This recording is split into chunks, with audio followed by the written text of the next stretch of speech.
On this show, we cover some sensitive topics. Though the obituaries may be outlandish, the people are real. Names have been changed or omitted in order to respect both the deceased and the survived by. While death is no laughing matter, some petty last words can provide some pretty entertaining comic relief.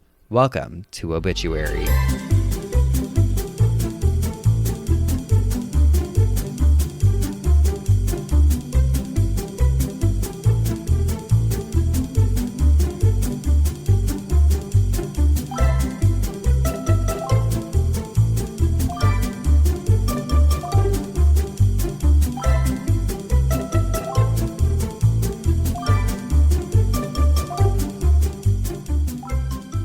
Hey, what's up? Hey, what's up? Welcome back to Obituary. Too cool, Spencer Henry. I was doing something else, so it's just loud. Hey. What were you doing? Maybe making a little music. Ooh, you guys. Spencer can sing and play guitar, and you guys maybe knew that, maybe didn't, but he's actually really great. And he's tried to teach me how to play the guitar, and it did not go well. That's a big compliment. Thank you, girly. You do. You sound great. Wow. You can sing. Should we just, Actually, here. And a 1 and a 2. Actually, I've been working on something. Actually, I have a little itch to scratch. me. Shout out to Heidi when you lived in that apartment. Oh. She lived with you. My old roommate, Heidi.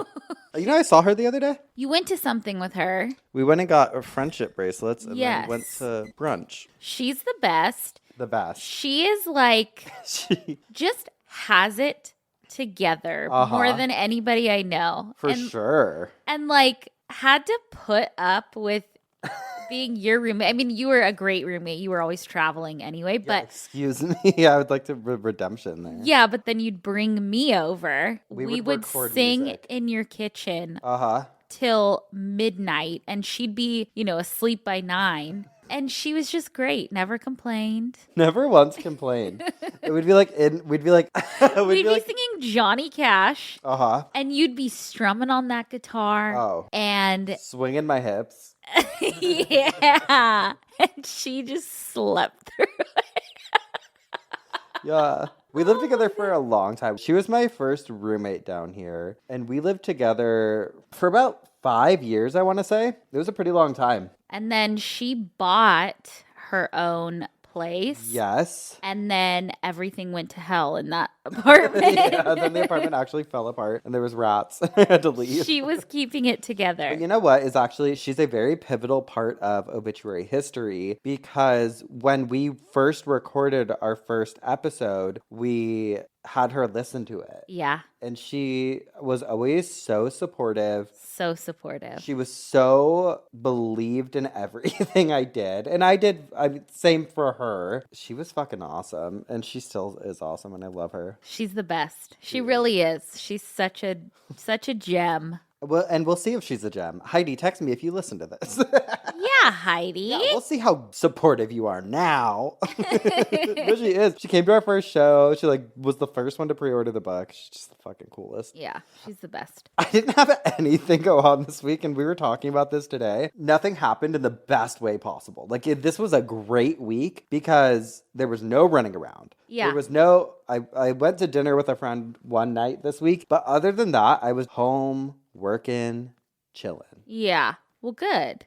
I had a great weekend. I was telling you about it. My sister and I went to go see Bill Burr for Netflix as a joke at the Hollywood Bowl. And I've lived in the Los Angeles area my whole entire life, have never been to the Hollywood Bowl. It is a pain in the ass. It is such a beautiful venue, but it is a pain in the ass. I already knew we were going to have to walk because I've driven past it so much, but my sister showed up in little heels, little tight jeans, and we had to park 3 miles away. We had to walk under freeway underpasses and shit. Fuck. And I kept telling her, like when we were parked and about to walk, I'm like, you're going to have to walk. And she kept loading stuff into her purse. And finally I was like, you're not going to meet him. And she started laughing. She's like, well, you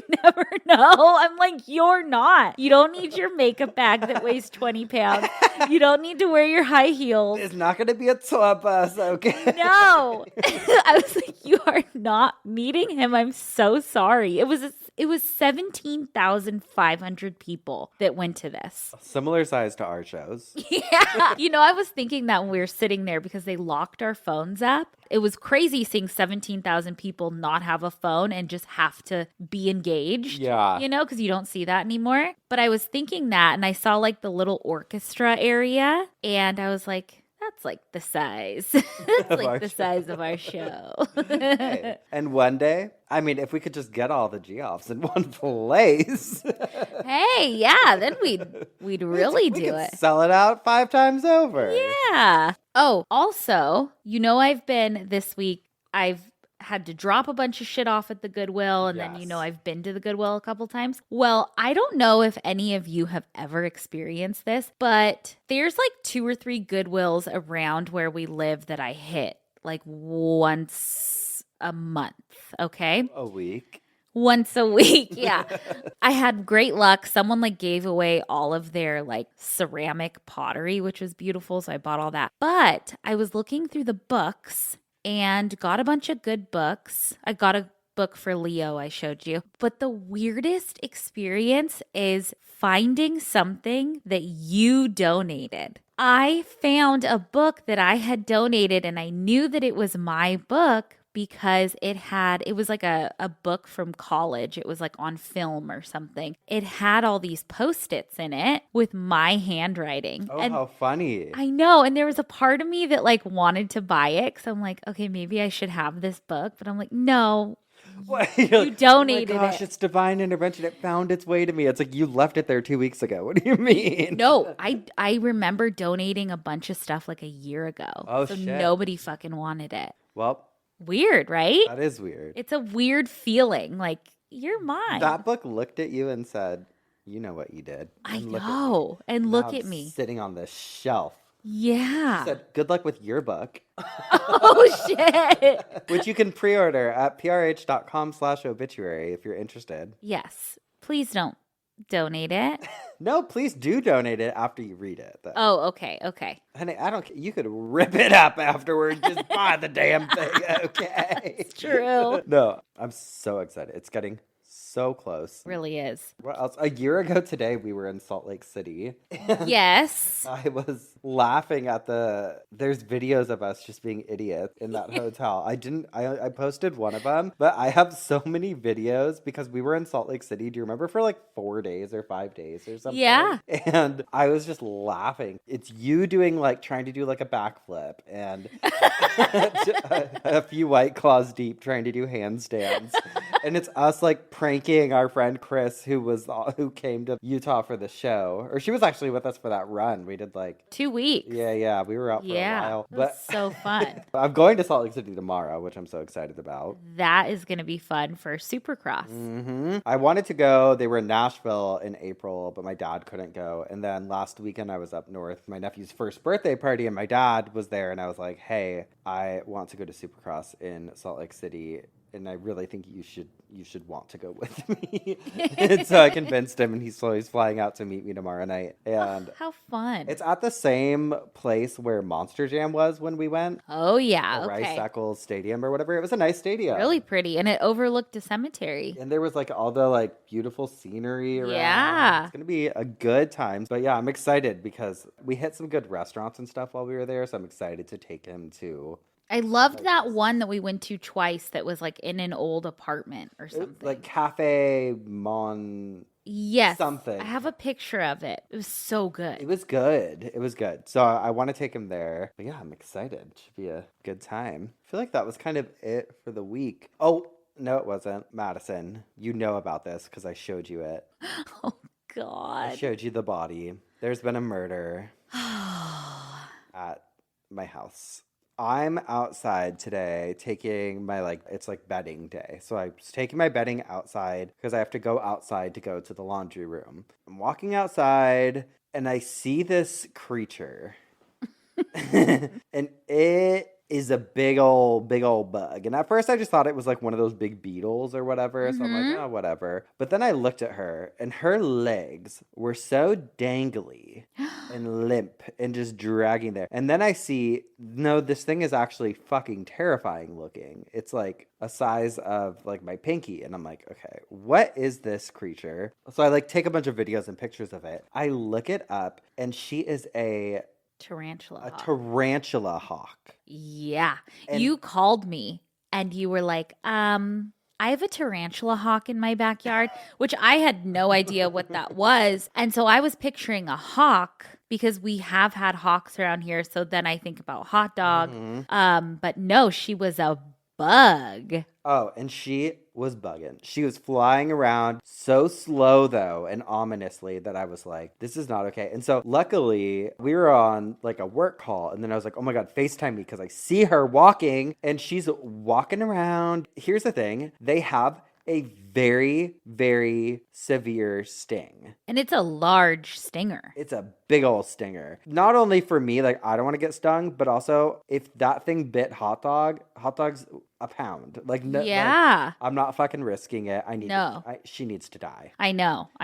She needs to die. And I don't like killing bugs. And I normally will not. I will definitely like pick up a spider and take it outside. But that bitch did not belong. And I also was Googling them and they travel solo. They don't have families. They don't travel in packs. They don't live in hives or anything. And so I was like, it's a one and done. I'm so sorry. But I knew I would know no peace knowing that it was flying around out there. No, yeah. And I was hoping it would just go away, but she kept coming back.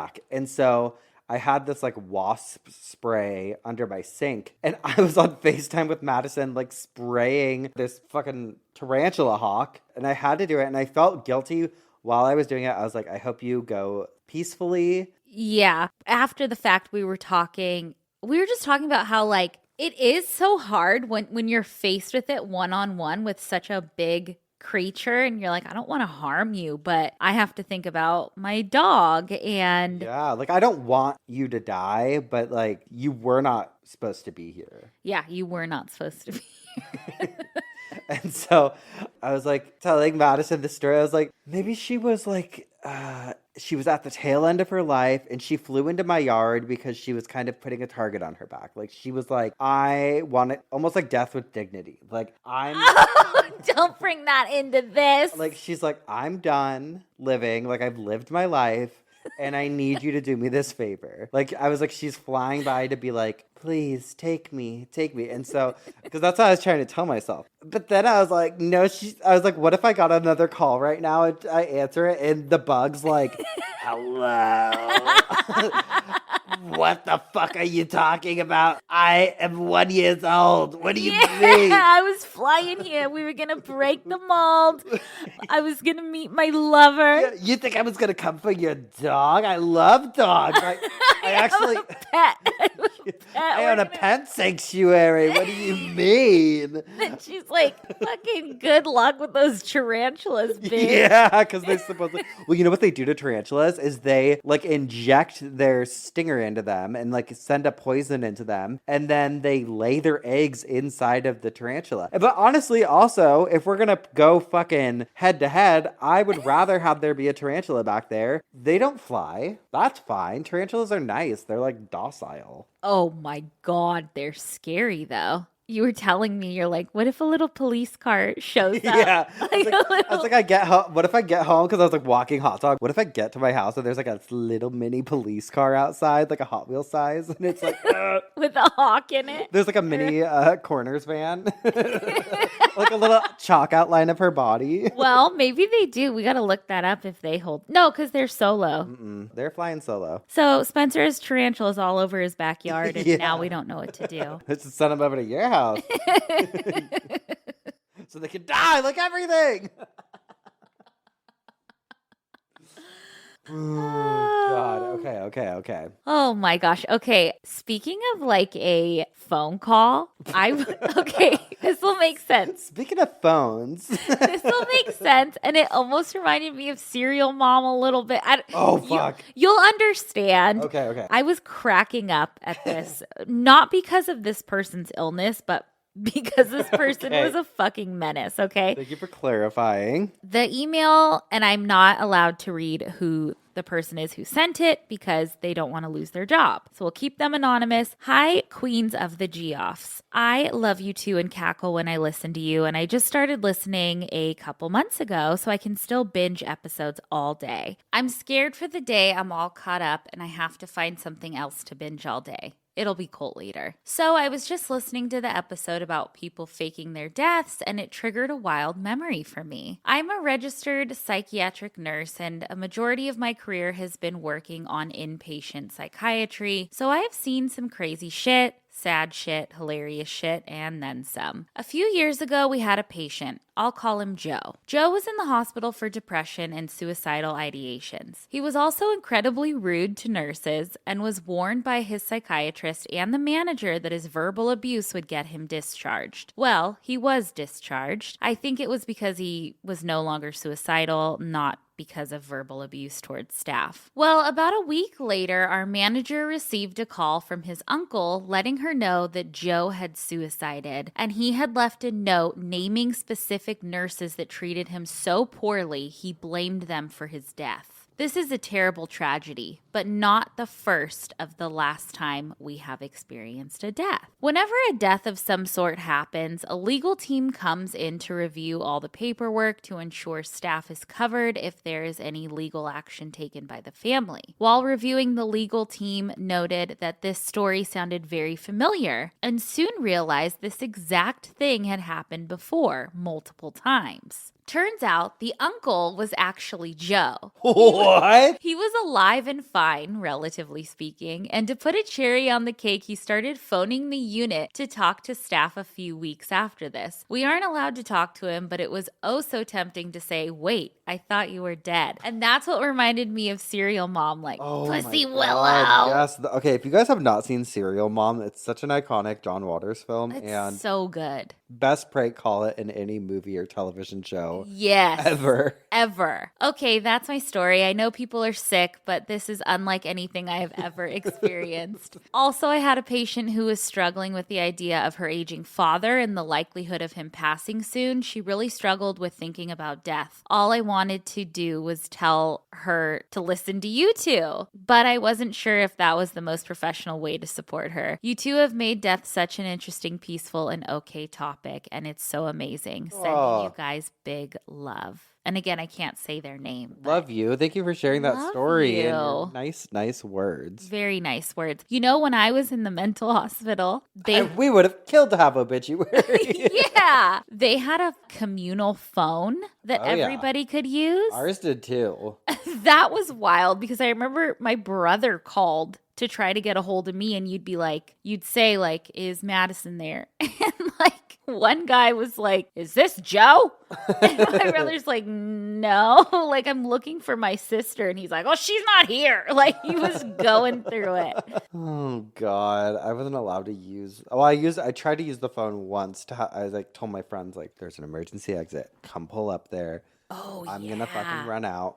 And then Is this next before thing you know, or after you were hogtied? I was hogtied at the police station, but I was, and at the mental hospital, I was tied down. It's different. It's different. I was tied to a bed. Okay. Oh my God. But anyways. God. Well, that guy sounded like an asshole. A real asshole. And this first one that I have for the week says, am I the asshole for evicting my brother and his family from the house I inherited so my daughter can live there? Okay. I, 40, have a daughter, Caroline, 17. My brother, Adam, 34, is married and has 2 kids under the age of 5. Back when I was in my 20s, our great-grandmother ended up with an illness which required somebody to take care of her. This ended up being me, as everyone else was busy living their lives, and I had only recently graduated from uni back then. Due to this, when she passed away, I inherited the house she lived in, which is a small 2-bedroom. I lived there until I got married, and me and my husband ended up moving to a bigger property. About a year year later, my brother asked if I'm willing to rent it out to him, which I agreed to do, but I have warned him that I'll need it back when Caroline turns 18. She was 3 years old at the time. Since it is very close to universities and the city center, legal agreement was drafted for the rent, which was significantly below market value, so everything was followed by the book. About a year ago, I informed my brother about needing the house back as my daughter is going to be 18, and I would like to have some repairs done before she moves in. My brother ignored me, so I issued him notice to vacate, which was also ignored. He continued to ignore me, and I had no choice but to apply for a court order to evict them, with hearing taking place last month. Last week, him and his family were officially evicted. Upon getting into the house, I noticed it was in horrible condition and it would take a few months just to make it somewhat habitable, let alone do redecorating or repairs. I raised this with my brother since he was meant to look after the house and let me know of any repairs, but this talk ended up in an argument where I was called an asshole for evicting him and his family so that my quote-unquote spoiled daughter could live there by herself and not giving them enough notice. They had just over a year to find something suitable. He also said I've inherited the house by cheating. My parents are on his side since Adam and his family now live with them. Am I the asshole? That's a tough one because when someone has lived somewhere for so long and has made it their home, to push them out feels harsh. But the fact that they had a legal agreement the girl was 3 at the time when he moved in. 15 years. 15 years, and he gave you a year notice. Like, yeah, I don't think you're the asshole. I think the woman gave him the year notice. Okay, yeah. I don't think the person writing this is an asshole. I think it's a shitty situation, but also if you've known this for 15 years, then you would have had time to prepare. Well, it makes sense that she's like, it's a little 2-bedroom place. It makes sense that she's like, I want my daughter to live here because it's close to university. No. And she could have put in different tenants. He was also paying low rent. Yeah. For 15 years. Yeah. Like way below market value. So I don't think an asshole at all. Yeah. And this next one says, am I the asshole for not telling my dad he isn't getting the inheritance he's expecting? Oh. My mother died when I was 16. My dad married another woman 2 years later. My grandparents, my dad's parents, hate my stepmother. I really don't like her either. Even after my half-siblings were born, my grandparents never warmed up to her. My grandparents are quite wealthy, and my father has been banking on this inheritance for a while. He has even been not paying into his retirement because he's so sure that he will inherit millions. I just found out on Saturday that I'm getting the majority of my grandparents' estate. My father is getting a token amount of $50,000, so he can't dispute it. My grandparents made me promise not to give out any money after, and I intend to keep my word. But I do feel really guilty that my father just spends his money as it's coming in because he's relying on money he won't get. I also found out that my dad is in a lot of debt. Am I the asshole for not telling him? No, it doesn't matter how old you are, you're still the child, and your dad is an adult and can make better decisions. You should not rely on an inheritance. Ever. Period. But it sucks. I think the grandparents are putting her in a shitty position by like letting her know, but then also being like, you can't tell him though. Yeah, but I understand them not wanting her to be taken advantage of. Yeah. Confusing. I mean, I don't know how old the girl is now because she said, my mother died when I was 16. My dad got married when I was 18. They've had kids. She's probably older now, but it's not your problem. Yeah. So, also not the asshole, I guess. And, I mean, he's getting something. Still a chunk of change. Yeah, but if he's living his life thinking he's going to have a rude awakening. But it sounds like he's irresponsible. He probably would have blown through the money anyway. That's what I'm thinking. Oh, God. Well, I'm up first this week, which I knew that. Okay. I knew it this time. You should have a little side bit. Yeah, and I have ugly grandpa. What?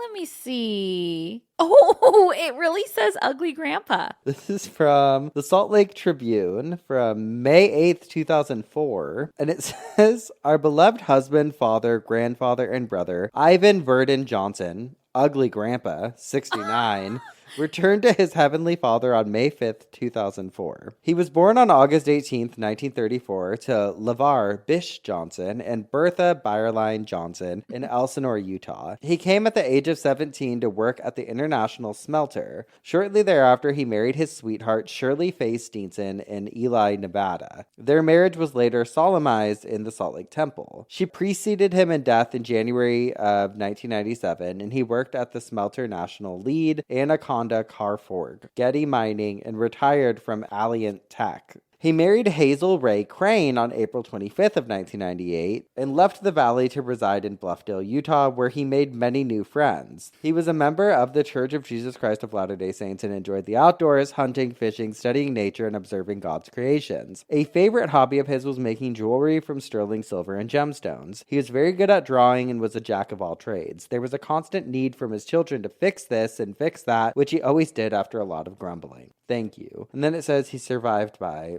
all these people and 19 ugly and beloved grandchildren. One great-grandchild, his brother, more people. And it gives the viewing, but it doesn't explain anywhere why he's called Ugly Grandpa. That sucks. Like when you said ugly grandpa, I started thinking about how you are Uncle Cool. Uh-huh. What if you were Uncle Ugly? I'd love it.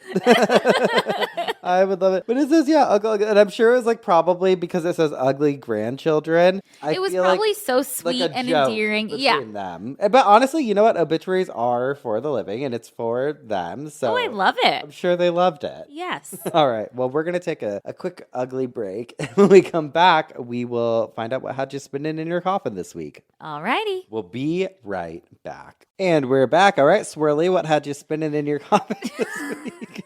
Swirly? Is that my nickname now? Yeah, Uncle Swirly. Uncle Swirly. Here to tell you about my little coffin spinner. So, patents had me spinning again in my coffin. A resurgence. A resurgence. Finally. Remember someone at one of the live shows was like, Madison, are you ever going to get around to doing part 2? Yes. And I did a part 2 and told him.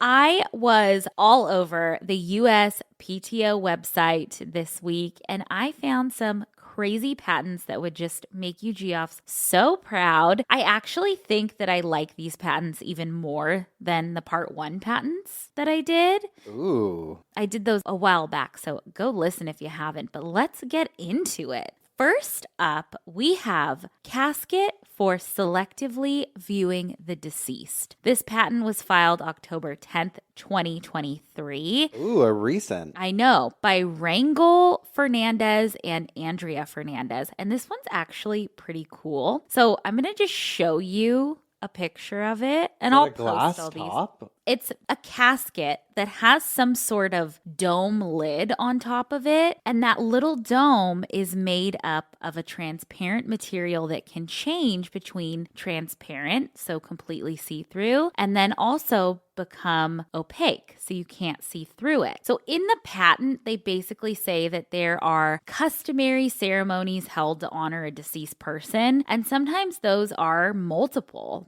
services, viewings, etc. So this invention would allow for privacy of the deceased when they are not needing to be viewed, but very easily can turn the top of the casket transparent when it comes to saying goodbyes. It's like those bathrooms on The Real World. I forget what season it was, but do you remember they would like go in the bathroom and like and the lights would turn on? No, like the shower. Yeah, it would like be transparent or not transparent. Exactly. Yes, that is the best analogy or comparison because that is what it does. So I think it's cool because I know sometimes an open casket funeral can be a little jarring for people, and especially when it's like a long service and the person is just there. So I think it would be kind of nice to be able to hit a button and it go opaque. What if it's like those shoes though that girls try and wear, like the clear heels and shit that get all foggy and shit? I know. Oh my God. Or someone's like lips are melting off in there. It's all hot. Yeah, I wonder like temperature regulation. Has to be. Oh my gosh. Okay. Next one is, I think, my favorite. I think it's really smart. So it's a method of preserving the dead. The patent was filed and patented in 1903 by J. Karwowski. This specific patent is for preserving a dead body in a huge block of glass. Okay. I'm going to show you the picture. Oh, and the head is separate? There's options. Okay. We're going to get into it. J. Karwowski wrote that this, quote, relates to certain new and useful improvements in methods of preserving the dead, and it has for its object the provision of a means whereby a corpse may be hermetically encased within a block of transparent glass. He feels that because no air would touch the body inside of the glass, that the decay wouldn't happen, which I think is right. Like if you're hermetically sealed, What the hell's a hermetic, honey? I think it means no air. Something else. Breathing no air. The corpse would stay, according to him, quote, for an indefinite period in a perfect and lifelike condition. So literally, you guys picture a big block of glass. Picture you. Picture you with a big block of glass surrounding you. You. Huh? The show. Oh my gosh, yes. But filled in. Yeah, kind of like if you were to like make resin art with a person in it, but the resin was glass. Exactly. So this is how he would make it happen, as he explained in his patent. He walks us through the process. First, he would surround the corpse in a thick layer of sodium silicate, also known as water glass. He will do this in a chamber or compartment with a dry heated temperature so that the water can evaporate from this initial encasing layer. So that's the first layer. Okay, step one. Step one. Then molten glass is applied, and this can be as thick as you want it, and it can be molded into a rectangle or a cylinder, or other forms can be substituted, and then there you go. You can do a full body like he illustrated, which we'll post, or a body part like he illustrated with just the head. Could you imagine? No. I think it's cool. I think it's cool. I think it's smart. I think it's innovative, and I wish we could do it, because why the fuck not? Why not? Okay, this next one is ventilating coffins. Oh, yeah. Let her breathe. Let Her Breathe. It was patented on October 14th, 1862, invented by Alfred E. Lyman. He wanted to address head on the offensive gases and smells that, let's face it, over time, a deceased person can emit. This is also, just to put into perspective, from the mid 1800s. So let's remember home funerals happened, or bodies needed to be transported long distances, and embalming wasn't what it is today. So over time, sometimes a body stunk and sometimes it was sitting in your living room. Yeah. So Alfred invented this little thing that you could stick onto any casket. It was basically like a few tubes, a nozzle, and a rubber balloon. One part of this tube goes into the casket. When gases start emitting from the corpse, the little balloon thing on the side fills up, indicating to people on the outside that it's time to open a valve and put the tube out the window. Oh, that smell would be foul. And that all the gross smells go out the tube, out the window. I mean, yes, I get it. There's a picture. Yep. It looks crazy. I mean, innovative though. Really Imagine though, it's like, oh fuck, it's Tuesday. Don't walk by. Or like, what if the balloon fills up too much and bursts or something? Damn, that bitch is about to burst. It would be like an exploding coffin on another level. On another level, I know. Okay, next we have a chin rest for the dead, patented in 1893, invented by James W. Sexton. This thing kind of looks like a long shoehorn that you can bend into like a horseshoe shape. Okay. With a little resting place for under your chin. Love it. It's a, quote, device for supporting the lower jaw and chin of a recently deceased person until the parts become rigid and will keep their natural position without the aid of artificial means. So it's like posing the body, like I guess, until it goes into like rigor mortis or wherever it like stiffens up. Okay. I like the little drawing. I know. Well, speaking of faces and chins, we have a memorial urn that gives me the fucking creeps. The urn does? The urn does, and you'll see a picture of it. The date of patent was 2017, but it was filed in 2006, invented by Mark A. Fort. Mark explains in his patent that basically most... What if it's like Jennifer? It's like Markafort?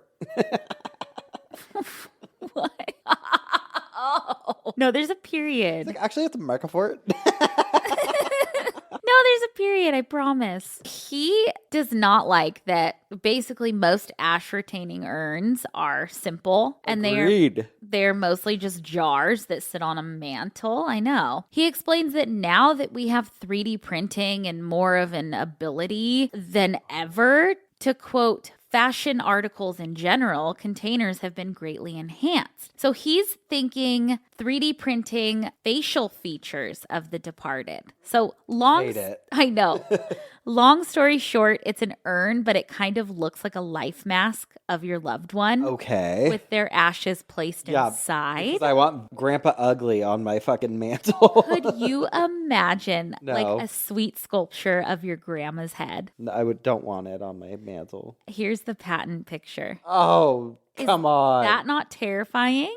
Oh, I don't like it. Jesus. Okay, we have 3 more. This next one is an apparatus for obtaining criminal confessions and photographically recording them. Filed in 1927 and patented in 1930, invented by Helene Adelaide Shelby. And this thing is fucking wild. Picture you are being interrogated for a crime in the 1930s, and you walk into a dark interrogation room, and the only thing in there is a life-sized skeleton with big red eyes, glowing in the room. Then I want to tell it everything. I'd tell it all my secrets. Okay, well, this is right up your alley then, because the skeleton begins to interrogate you. Like a voice comes out of the head, in a spooky voice, of course. You feel scared and uncomfortable and just want to get out of there so you can confess to the crime. So literally, this patent is for a talking skeleton that interrogates you. It's a big structure that's divided into 2 chambers. One chamber is the front of the skeleton. It's darkened to, quote, provide quarters in which the suspect is confined while being subjected to examination. The other chamber being separated from each other by a partition, which is provided with a panel upon one side of which is mounted a figure in the form of a skeleton. The said skeleton having the rear portion of the skull removed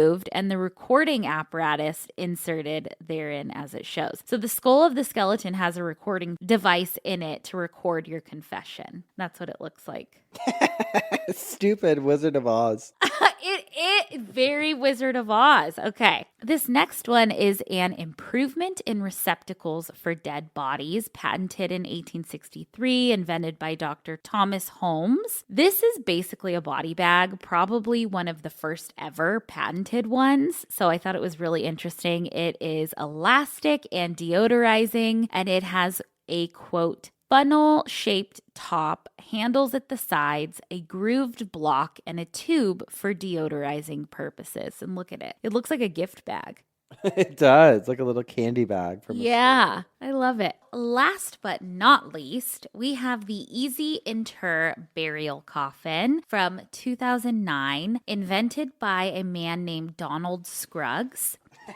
Scruggs. I know. This Easy Inter burial coffin is now lovingly referred to as the screw-in coffin. Ooh. So it's basically a vertical burial, which we've talked about before on the show. Oh, yeah. However, it's not your ordinary coffin.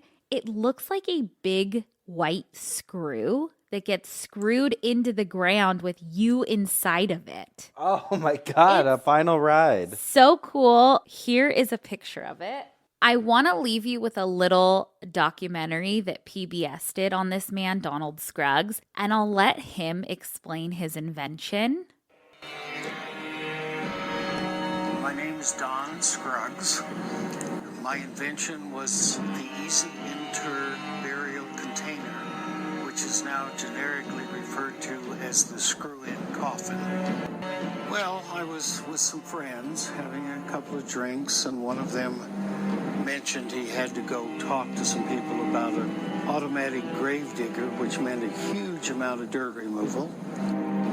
And I said, why don't we just make a big, large carrot-shaped thing with threads around it and screw it into the ground? What you're looking at here is a model of the Easy Inter burial container, which has long tapered hull with the screw threads around it, screwing down in. This part right here is the lid, which fastens on the top of the hull and locks, can't come apart, and you can actually hermetically seal it if you wish to evacuate. Oh. Doing patents, I thought I should probably learn how to do patents for myself and use the casket idea as my starter. So I did 19 pages of drawings and 20 or so pages of write-up and filed it, and I've now received it. Screw-in coffin is a rare entity, and it definitely is not for everyone. That seems to be the question I get. A lot of people will say, oh, that's a good idea, and the other one will say, oh my God, I wouldn't want to be buried like that. Regular cemeteries right now, older ones especially, have a lot of space they can't use around the edges and in the ponds and near trees. And this could be used there. Another variation is pets. Fortunately, in the patent, I covered that. Also in the patent, I covered the fact that you could have a one made out of clear resin with you in the middle of it, and you could practically wave goodbye to everyone as you're being screwed into the ground. And I see that as a viable option. It's, no more trouble than putting a fence post in. So there you have it, a screw-in coffin. Wow, talk about getting screwed one last time. I know. Well, we're going to take one more quick break, and when we come back, I'll tell you what had me spinning in my coffin this week. Alrighty. We'll be right back. And we're back. Spencer, what had you spinning in your coffin this week? All right, Madison, today I present to you your worst nightmare. Fatal insomnia.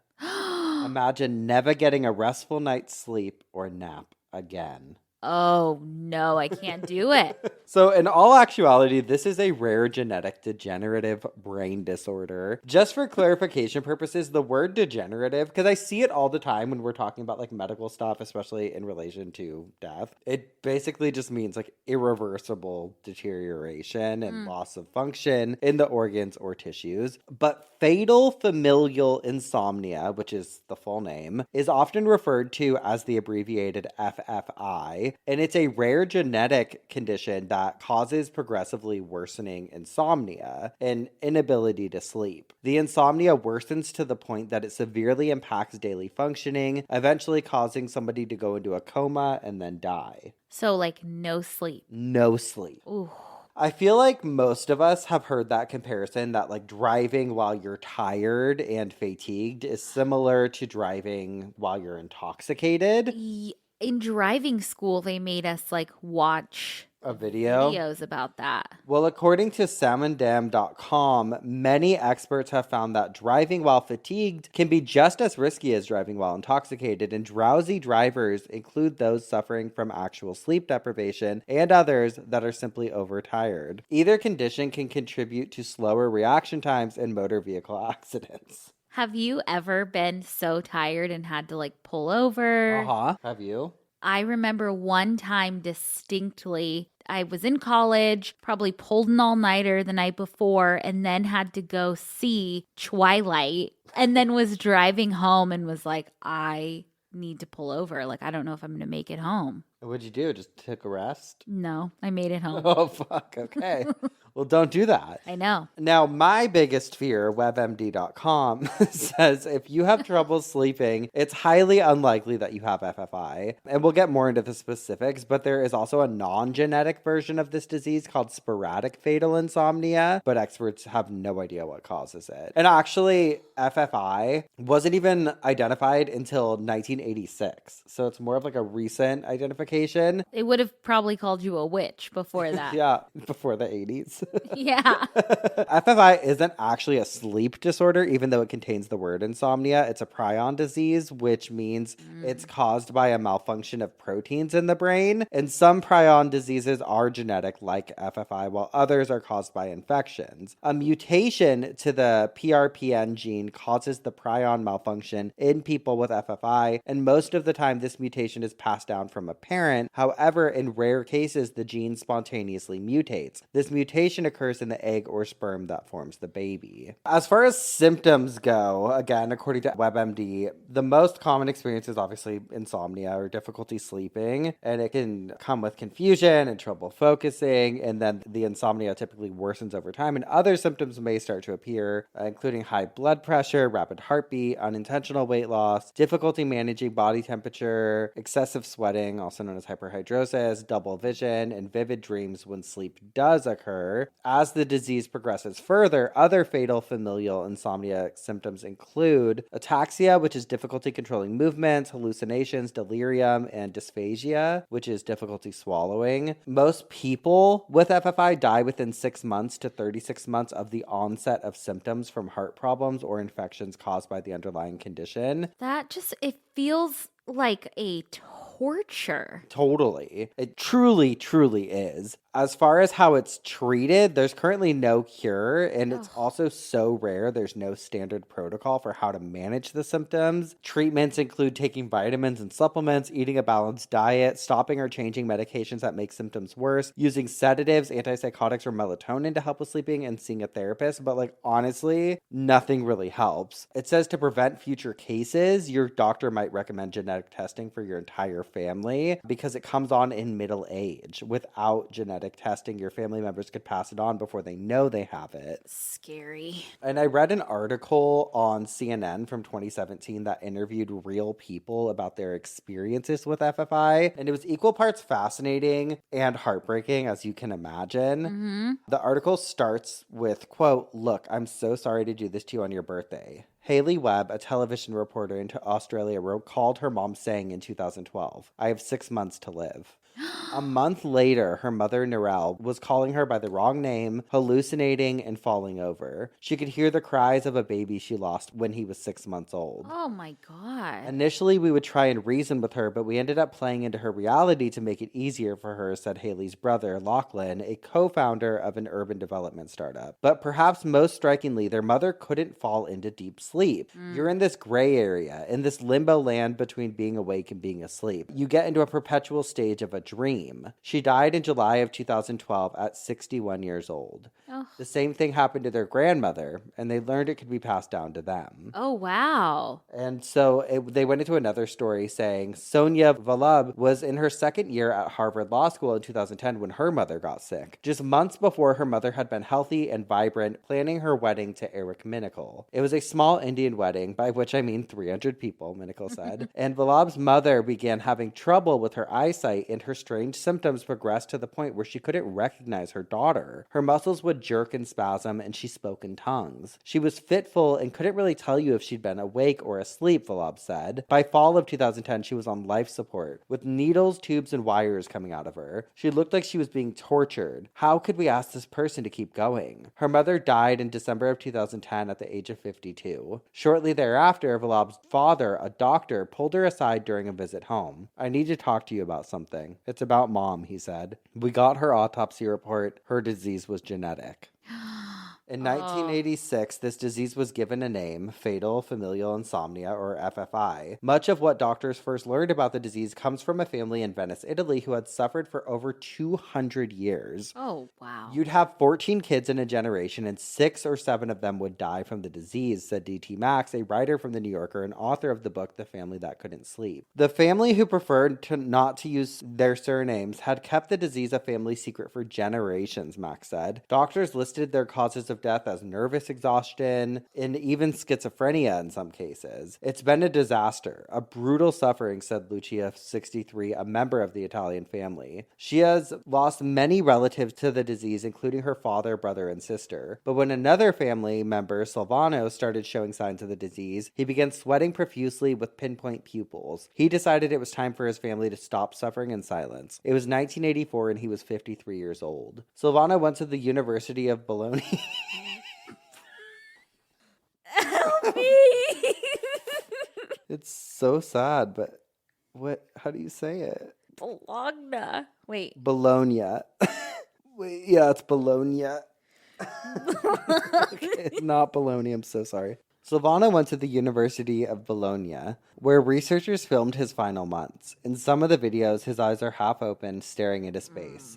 Just as it appears he's dozing off, he jerks to half wakefulness. Exactly what you can feel if you get a sleep attack when you're driving, said Dr. Pietro Cortelli, one of the researchers Silvano approached at the University of Bologna. You are falling asleep and then you wake up. In other videos, he's lying in bed, pretending to comb his hair or button an imaginary shirt. Sleeping pills didn't work, and no matter what, his brain didn't allow him to reach the deeper restorative stages of sleep. And I feel like it would be like when you lay down to take a nap, but you don't actually sleep. You're I did that kinda today. half there. Yep. In a few months, I'm going to die, Silvano told Cortelli. This is one of the few chances you have to discover what is the cause of the curse of my family. Silvano did die that year, in July of 1984. Cortelli and his mentor, Dr. Elio Lugaresi, shipped his brain tissue to Lugaresi's former student, a pathologist in the United States, who could take a much closer look at what was going on. Dr. Gambetti, the pathologist and a professor at Case Western Reserve University, found that most of the brain tissue appeared normal. But one small structure near the center of the brain looked like a sponge, he said, and at that moment I knew what FFI probably was. He had seen the sponge-like pattern before, just not like this, and his mind instantly shifted to a group of diseases known by a protein known as a prion or prion. There's one protein that's sort of at the heart of this disease, the prion protein. This is the protein that we all have. We're all producing it all the time, and it's part of normal biology, but it's capable of undergoing a change in shape. When that change happens, it begins a domino effect. The abnormal prion converts to a healthy one, creating two abnormal ones. They go off and convert to more, and so on, and these prions are spread, and they're killing brain cells in their wake. In the case of FFI, these proteins mostly home in two locations within a central brain structure, the thalamus, often described as the brain switchboard, which relays signals from one region to the next and plays a crucial role in movement, sight, and other processes. The spongy tissue that Gambetti found in Silvano's thalamus was full of tiny holes, the aftermath of prions that left dead cells in their path. And the two spots in the thalamus where he found these holes turned out to be crucial to the sleep-wake cycle, and damaging them could lead to a persistent, deadly insomnia. People with the gene have no symptoms until later in life when the disease suddenly hits. Before that, the only way to know is to get tested for the gene. I was just going to ask, is there a way to get tested for it while you're alive? Yeah, and I also read that they can also see it in an autopsy. Like he was just saying, with the holes in the brains. But yeah, there is a way to test, I guess. They can look for that tissue. But a lot of people, and I mean a lot of people, convince themselves that they suffer from FFI because the symptoms align with regular insomnia, which I'm sure feels fucking nuts. I mean, not sleeping for a full night can make me feel weak or anxious the following day. Well, when you were saying that in between half sleep, half awake, I have felt that before where you're nothing feels real, because you're so tired, but you're awake. It's weird. Yeah. I mean, I can imagine going long stretches without any sleep. But I was looking online to see if anyone had posted about their experience before realizing there's only 50 to 70 families in the entire world that carry this mutation, which can cause the condition, which is why it's so rare. Yeah. And why it hasn't been studied more. But there is a Reddit group for people who suffer from insomnia, and there was a lot of posts about FFI, but it was a lot of people being like, hi, I'm new. I think I have FFI. FFI, and everyone's just like, people post this all the time. You don't have it. You just have regular insomnia. But one person did share an article about it on Reddit, and somebody commented, this runs in my family. My grandmother died from it, and Nat Geo did a segment with us, and it was very interesting to learn about. I usually forget it runs in our family until I see articles like this. And someone said, oh, did you get tested for the gene yet? And he said, my mother did, and she is not a carrier. Her sister will not get tested. And then I kept reading, and they said, like, they can't get it because their mom doesn't have it. So. Okay. Wow. Genetics are so wild. So wild. And like, even just thinking of like all the different things that can alter your DNA, and like, you know, and I've probably talked about it, I'm reading a lot about just like stored trauma and how our bodies can store trauma and how that can effectively change your DNA and all of that. But it's really interesting to think about even like how cavemen used to, like, they discovered fire is hot or whatever, right? So we have a natural knowledge that like, okay, fire hot, not touch, you know? It's just crazy how things can get passed on though. And I think about that all the time with like addiction or alcoholism, anything like that. And just even tendencies and personality traits that I feel like can be passed on. It's just, it's wild. It's like the whole like nurture versus nature debate, you know, like, was it a learned behavior or was that passed down? Yeah. Very crazy. Really sad. Really sad and just really torturous. Honestly, you described it best. Yeah. Oh, gosh. Well, I'm already very grateful for my sleep, but I'm going to be extra grateful. Yes. Well, I'll be grateful for our sleep tonight.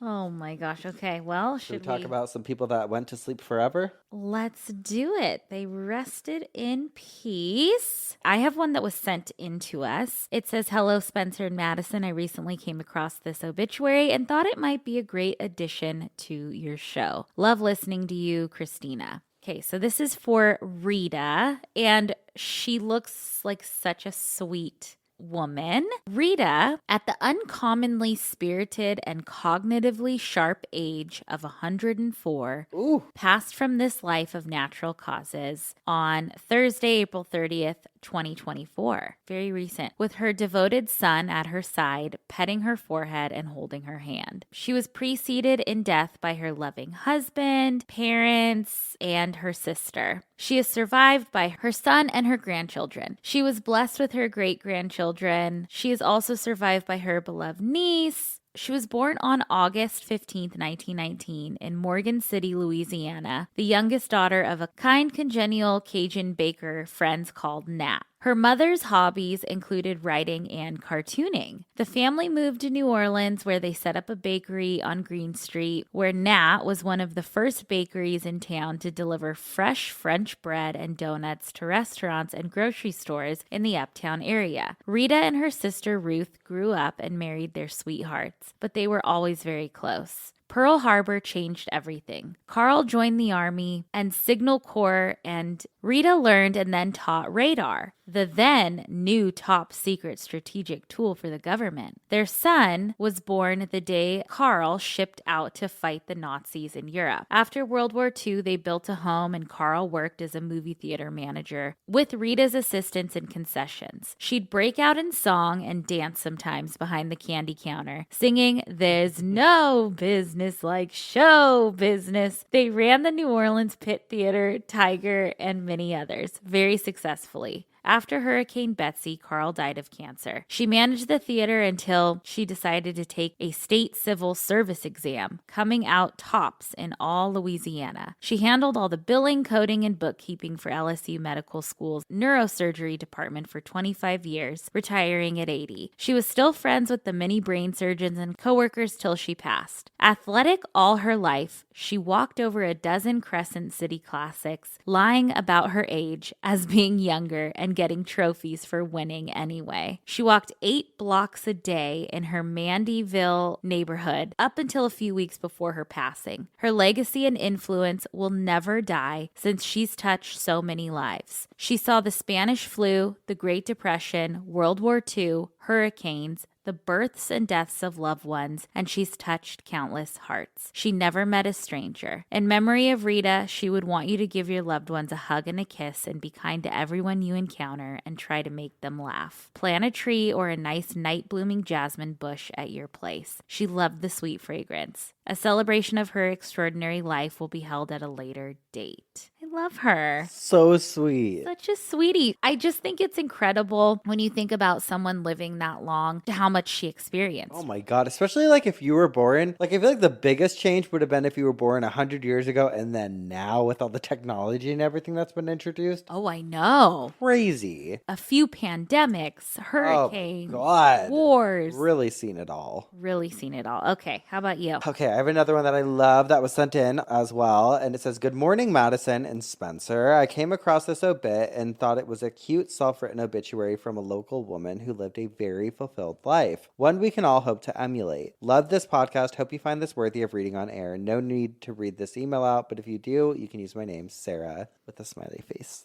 Okay. And this is for Madeline, Maddie, Jean, Gachel, Corson. And look at her. I love her. What a sweet smile. She looks just like mom energy. Just I so know. sweet. So it's a Little John Island. I came into this world on April 2nd, 1937 at the Main Eye and Ear Infirmary in Portland, Maine to my mother, Alice Madeline Ginnett Gatchell, who died 11 days after my birth. My father, Cretan Everett Gatchell, originally of Harpswell, Maine, lived with me in the garage apartment at my grandparents' Share Road home in Cape Elizabeth, Maine. When I was 4, my father married my mother's first cousin, Henrietta. She became my new mother and gave me 3 brothers, Gatch, Bill, and Frank.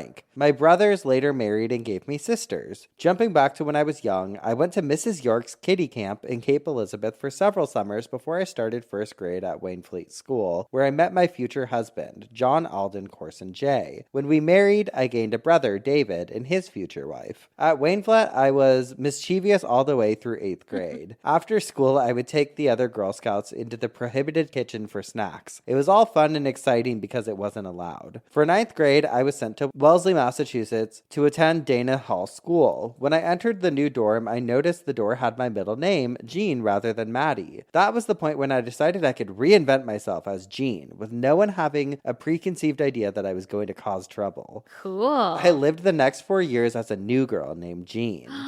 I graduated from Dana Hall in 1955 with the knowledge that I wanted to be a teacher. Actually, I had known I would wanted to teach since I had worked at Mrs. York's kiddie camp. When I went to Wheelock, a teacher's college in Boston, my father gave me life-changing advice that has held me in good stead. He told me to remember that many people are shy, and if you are the first person to speak and show friendship, it will help you feel less shy. When I realized this was true, I put myself out there and I saw that this built community. This philosophy stayed with me throughout my life. I graduated in 1959, married, and moved to Burlington, Vermont, where we welcomed our sons, Ben and Will. Later, we moved to Quebec, Canada, and welcomed our daughters, Ellen and Beth. Ben, Ellen, and Beth have given me thoughtful grandchildren who have enriched my life. I had always wanted to be a mother and felt it helped develop certain characteristics in my personality that held me in good stead in the nonprofit and business world. In 1974, we moved to Hanover, New Hampshire, where I started working within the community service sector. My first foray into nonprofit life was helping with the creation of Riverbank Recipes, which raised money for a project at the local high school. In 1985, I moved my full-time life to Portland, Maine area to become more involved in my family-owned business, which later became Guy Gannett Communications. Inspired by my father Cretan's involvement with the Boys and Girls Club of Maine, I volunteered and became a board member, and ultimately the Boys and Girls Club of Maine gave me the honor of becoming a lifetime member. Around that same time, I became active with my first nonprofit board experiences at the MS Society and what was at the time Portland Concert Association, which is now Ovations. Looking back, when I became a board member, I felt that I wasn't knowledgeable. Honestly, I was scared to death. When I delved into my new life in Maine, I was 50 years old. Please realize that in my day, women were urged to make fewer life choices. From this perspective, I was met with challenges in various fields of business and nonprofits. And one way I prepared myself was to listen to cassette tapes about business.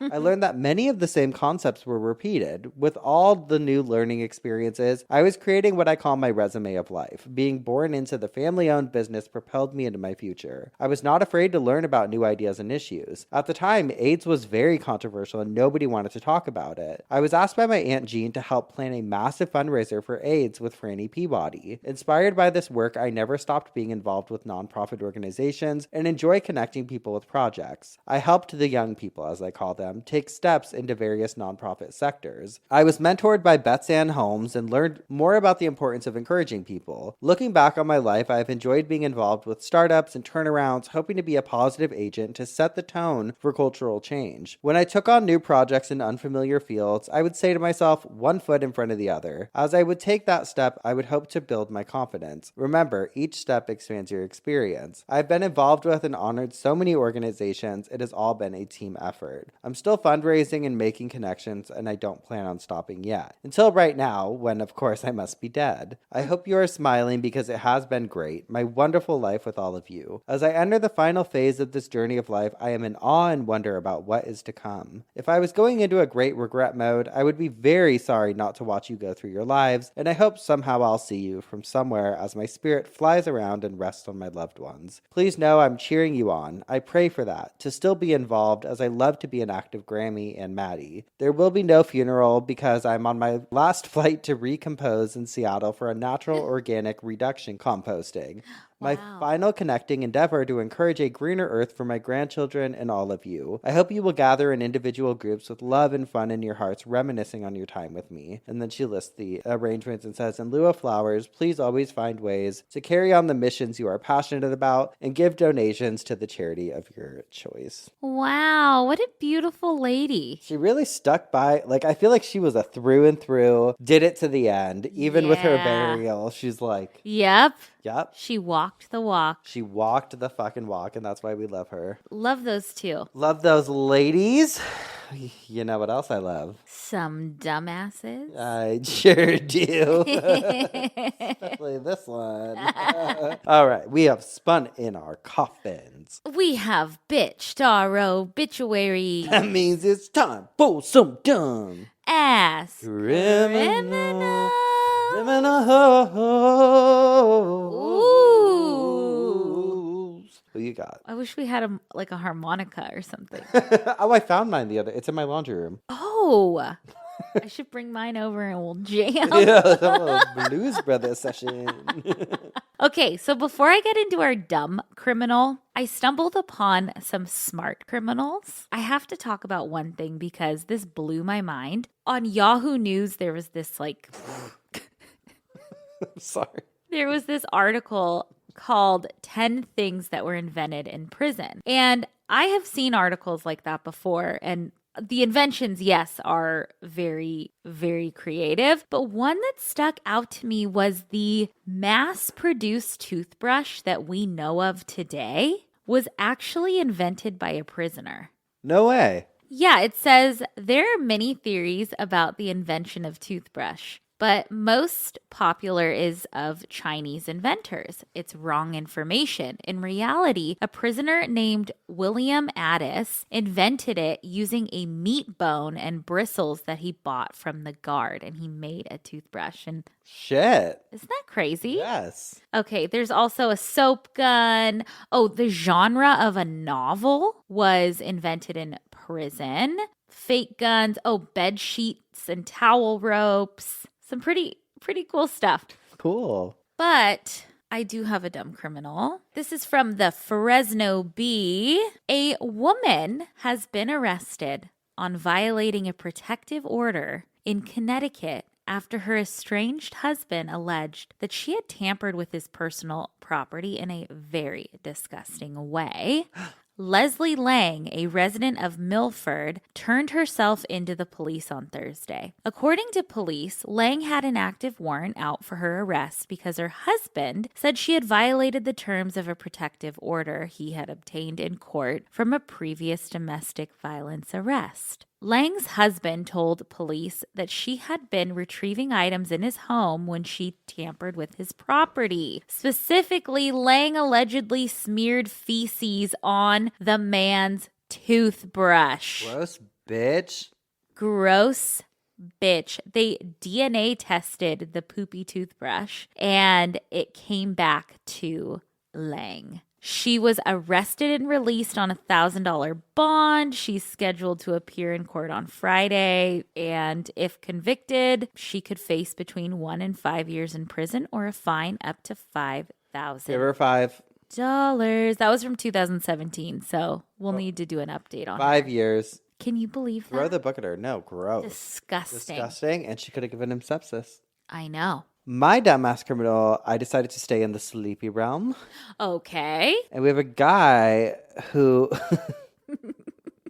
have a video to show you. This guy hears someone like outside his house trying to break in. Mm-hmm. So he goes out and starts recording him. And the guy's excuse is that he was sleepwalking. I love a sleepwalking excuse. There's a video of it? Oh, yeah. I have the whole fucking incident, the whole confrontation. So he walks out. Oh, it's during the day, too. Yeah. So he walks out and he sees the guy trying to leave. You climb over? Yeah. Are you recording me? You trying to break into my house? No, I was sleepwalking. Sleepwalking? Bro, if you pull You know we have an alarm here too, right? That's why I'm leaving right now. Have I done anything? Yeah, What was you trying to break in my trespassed. house for? Who said I was? You're in his How many yard. guys you have? Wait, what? You climb over. I don't know how I even got here. I want to see you. Me when I was like going through my ex's phone. Like I slipped. I didn't know. You climb over. You gonna climb over. Are you recording me? Of course. Oh, if you do record me and I see it on Facebook, I'm gonna sue you guys. Oh, please. You know, he watches those like fucking macho YouTubers The and shit. auditors. And they're like, know your fucking rights, bro. You're on his property, you dumbass. In Dumbass. public. Jeez. People are so fucking dumb. That pisses me Oh, off. you're recording me? I'm going to sue you. I love when I see like a Karen or someone get confronted. Yeah. And they're just like, oh, you can't record me. I don't consent to this. I don't consent to this. And I it's know. like, you're the one acting like a dumb bitch. You know, I would feel better if that guy ran. But instead, he's in the guy's backyard and has the audacity to try to like, what a fucking dumbass. Dumbass. Definitely a dumbass criminal. I'm going to post a picture of that. You should. Hate him. God. Well, I think that's where we'll leave it for the week. But if you want to know anything, listen, babe, if you want to know anything about these two fuckers, okay, you can head on over to obituarypodcast.com and it's got everything. yeah, you want to know our Patreon, our Cameo, our book, our LinkedIn, P.O. box, our OnlyFans. yeah, all of it. It's there. It's there for there. you. Yep. You look hard enough, you'll find it. But I'm getting pretty tired, so I'm gonna call it a day. All right. And we'll see you next week with some more coffin spinners Obituaries. and dumb Ass criminals. criminals. Goodbye. Goodbye.